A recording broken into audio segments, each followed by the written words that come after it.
आज की इस वीडियो में हम बात करेंगे कक्षा 9 विज्ञान अध्याय 15 खाद्य संसाधनों में सुधार।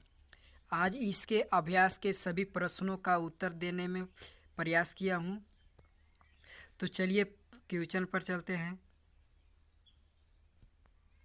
प्रश्न संख्या 1 है, फसल उत्पाद की एक विधि का वर्णन करो जिससे अधिक पैदावार प्राप्त हो सके। तो देखिए, फसल अधिक पैदावार प्राप्त करने के लिए हम एक विधि का वर्णन कर रहे हैं जिसका नाम है फसल चक्र।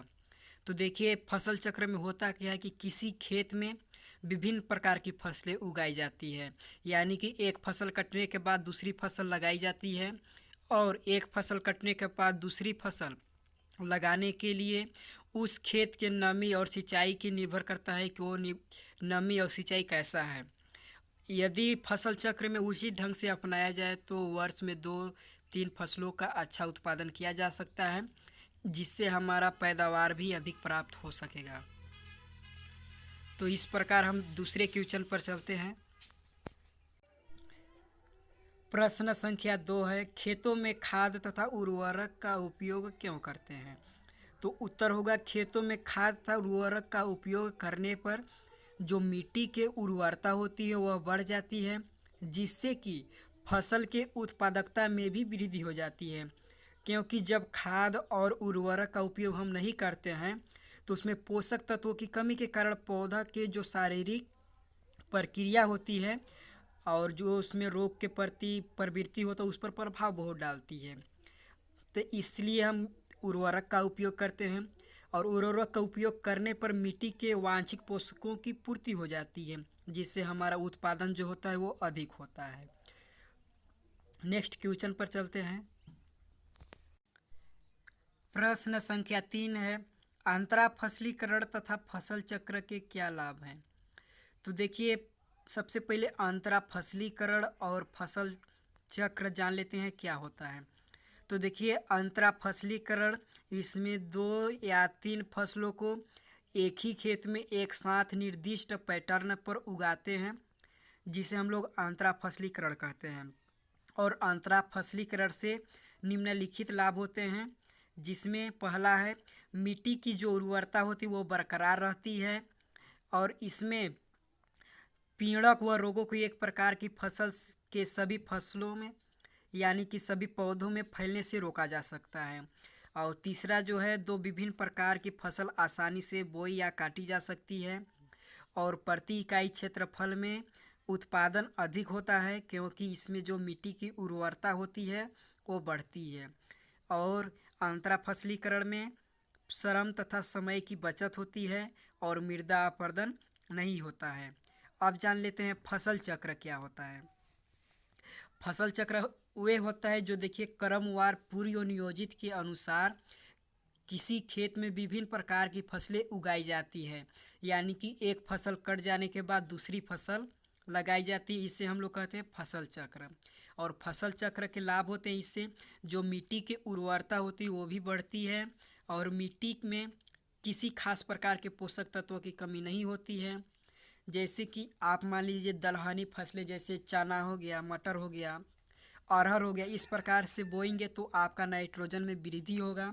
और फसल चक्र खरपतवार को नियंत्रित करता है, और फसलों में रोग वृद्धि और पीड़कों से संक्रमण में कमी आती है, यानी कि रोगों से लड़ने की क्षमता अधिक होती है, और उर्वरता बढ़ने पर अच्छा उत्पादन होता है।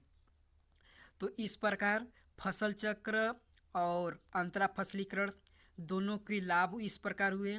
नेक्स्ट क्वेश्चन पर चलते हैं। प्रश्न संख्या 4 है, आनुवांशिक फेरबदल क्या है, कृषि प्रणालियों में ये कैसे उपयोगी है। तो जान लेते हैं आनुवांशिक फेरबदल क्या है। वह फसल जिसे वांछित लक्षण यानी कि अच्छा गुण प्राप्त करने के लिए किसी दूसरे स्रोत से प्राप्त फसल की जीन को परिवेश कराकर विकसित किया गया हो, उसे हम लोग कहते हैं आनुवांशिक फेरबदल फसल। और इसे देखिए कृषि प्रणालियों में किस प्रकार ये उपयोगी है, क्योंकि ये उच्च उत्पादकता देते हैं, उन्नत किस्में होती हैं, जैविक और अजैविक प्रतिरोधी होती है, फसल में व्यापक अनुकूलता होती है। तो इस प्रकार हमारा चौथा क्वेश्चन भी हो गया। नेक्स्ट क्वेश्चन पर चलते हैं। प्रश्न संख्या 5 है, भंडार गृहों गोदामों में अनाज की हानि कैसे होती है। तो देखिए, भंडार गृहों अनाज की हानि मुख्यतः दो कारकों से होती है। वो दो कारक हैं, अजैविक कारक और एक है जैविक कारक। तो जान लेते हैं अजैविक कारक में कौन कौन सी चीज़ आते हैं। तो देखिए, अजैविक में नमी का अभाव होना, भंडारण के स्थान पर उपयुक्त नमी होना, तापमान का अभाव होना, वायु आर्द्रता अधिक होना, ये अजैविक कारक में आएंगे जिनसे कि हमारा गोदाम में हानि हो सकती है अनाज की। और जैविक कारक में देखिए जीव वाले आते हैं, जैसे चिंचड़ी हो गया, जीवाणु हो गया, कवक हो गया, कीटंक हो गया। इस प्रकार के जैविक कारक होते हैं जिसमें जीव पाया जाता है। तो इस प्रकार इन लोग भंडार गृहों गोदामों में अनाज की हानि पहुंचाते हैं। तो इस प्रकार 5 नंबर भी हमारा हो गया। नेक्स्ट क्वेश्चन पर चलते हैं। प्रश्न संख्या 6 है, किसानों के लिए पशुपालन प्रणाली कैसे लाभदायक है। तो देखिए, किसान के लिए पशुपालन जो होता है जिससे उनका दूध मिल जाता है, मांस अंडा आदि के उत्पादन में वृद्धि होता है, जिससे कि किसान की आर्थिक स्थिति भी सुदृढ़ हो जाती है। और दूसरा है, विदेशी नस्लों तथा देसी नस्लों में संकरण कराया जाता है, जिससे ऐच्छिक गुण वाले नस्ल प्राप्त होता है, जो कि रोगों से लड़ने की क्षमता अधिक होती है, उनका जीवन काल अच्छा होता है, लंबा समय तक दूध स्रवण करते हैं, और परिणाम स्वरूप जिससे कि दूध में उत्पादकता भी वृद्धि होता है। और पालतू पशुओं के रहने के स्थान पर भोजन, रोगों से सुरक्षा के लिए उपाय, साफ सफाई का ध्यान रखा जाता है। इसलिए किसानों के पशुपालन प्रणाली में सबसे लाभदायक ये भी है कि किसानों के बोझा ढोने में, हल जोतने में सबसे ज़्यादा लाभदायक ये होती है। प्रश्न संख्या 7 है, पशुपालन के क्या लाभ हैं। केवल इसमें पशुपालन के लाभ हमको बताना है। तो पहला लाभ है, दूध के साथ साथ कृषि कार्य, हल चलाना, सिंचाई, बोझे ढोने में मदद मिलती है। पशुओं के जो अपशिष्ट होते हैं उससे खाद बनाई जाती है, यानी कि उनका मल मूत्र से खाद बनाई जाती है। नस्लों में सुधार होने के कारण दूध उत्पादन में वृद्धि होती है, और अच्छे गुण वाले मांस, रेशे, चमड़े इत्यादि प्राप्त किए जाते हैं। और मधुमक्खी से हमें मधु तथा मोम प्राप्त होता है। और भेड़ बकरियों से हमें ऊन मिलता है, जो कि सर्दियों में हमें ठंड से बचाती है। तो पशुपालन के ये लाभ हुए। यदि आपको भी और ज़्यादा आता होगा तो आप कमेंट बॉक्स में हमें बता सकते हैं। तो इस प्रकार है प्रश्न संख्या 7 का पशुपालन के लाभ। अब नेक्स्ट क्वेश्चन पर चलते हैं। प्रश्न संख्या 8 है, उत्पादन वृद्धि के लिए कुक्कुट पालन, मत्स्य पालन, मधुमक्खी पालन में क्या समानताएं हैं। यानी कि हमें बताना है कुक्कुट पालन, मत्स्य पालन और मधुमक्खी पालन में समानताएं क्या पाई जाती है जिनसे कि उनका उत्पादन में वृद्धि हो जाए। तो सबसे पहली बात देखिए, कोई भी चीज़ हो, कुक्कुट पालन, मत्स्य पालन या मधुमक्खी पालन, तीनों में वैज्ञानिक तरीके से देखरेख करना चाहिए और उसका प्रतिबंध करना चाहिए। और दूसरी बात रही कि सर्वोत्तम नस्लों का उपयोग करना चाहिए, जिससे कि उनका उत्पादन अधिक होगा और प्रतिरोधक क्षमता भी अधिक होगी, यानी कि रोगों से लड़ने की क्षमता भी अधिक होगी। तो ये रही कुक्कुट पालन, मत्स्य पालन और मधुमक्खी पालन में समानताएं। तो इस प्रकार हम 9 क्वेश्चन पर चलते हैं। प्रश्न संख्या 9 है, प्रग्रहण मत्स्य, मेरीकल्चर तथा जल संवर्धन में क्या अंतर है। तो देखिए, प्रग्रहण मत्स्य का मतलब ही होता है मछली पकड़ना।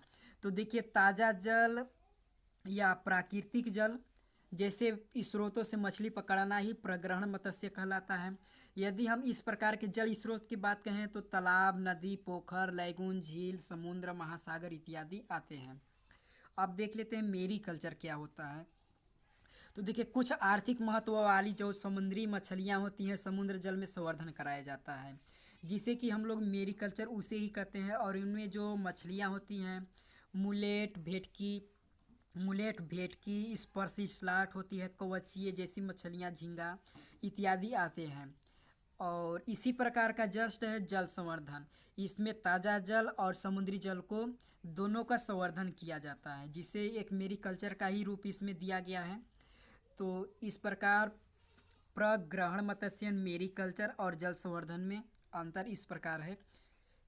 तो इस प्रकार हमारा जो खाद्य संसाधनों में सुधार अध्याय 15 का था वो समाप्त हुआ। और मिलते हैं नेक्स्ट वीडियो में। बस आज के लिए इतना ही। धन्यवाद।